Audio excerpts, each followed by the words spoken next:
Demand করেছেন সেই demand হলো মূল্যবান বক্তব্য। আমি জানি না আমার কথা মূল্যবান হবে কিনা, তবে মজা দেওয়ার মতন বক্তব্য রাখার চেষ্টা করব, যেমন আপনারাও আমাদেরকে মজা দিলেন। আমরা যে খেলা দেখলাম আপনাদের যতটুকুই দেখতে পেয়েছি খুবই সুন্দর খেলা হয়েছে এবং ভালো লেগেছে। আপনারা এইভাবে সারা দেশের মানুষের সাথে একটা মেলবন্ধন করার জন্য নতুন প্রজন্মদের মাঝে খেলাধুলা, একটা সুস্থতা, সুস্থ মন, সুস্থ শরীর, এরকম যদি না হয় তাহলে বাংলাদেশ গড়া যাবে না। আর বাংলাদেশ যদি গড়তে হয়, উন্নত বাংলাদেশ গড়তে হয়, তাহলে সুস্থ মন এবং সুস্থ শরীরের আমাদের নাগরিক লাগবে। তা আপনারা যে কাজটা করছেন, খেলাধুলা করছেন, এটাতে সুস্থ নাগরিক, সুস্থ মন তৈরি হবে। আর এ দিয়ে বাংলাদেশ, আগামীর বাংলাদেশ তৈরি হবে, গণতান্ত্রিক বাংলাদেশ তৈরি হবে, উন্নত বাংলাদেশ তৈরি হবে।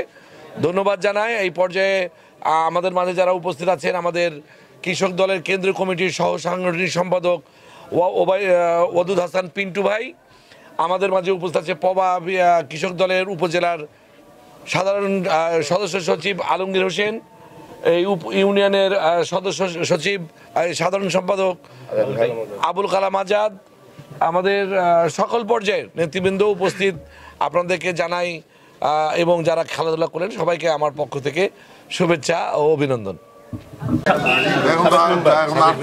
আমাদের ভাই ৯ নম্বর ওয়ার্ডে সবাই বিএনপির মেম্বার, বর্তমান রানিং মেম্বার সব বিএনপি, কিন্তু এই 48 বাজে আজান কেন হবে? এটা বিএনপি না, মেম্বার সাহেব নিজের যোগ্যতায় নেওয়া।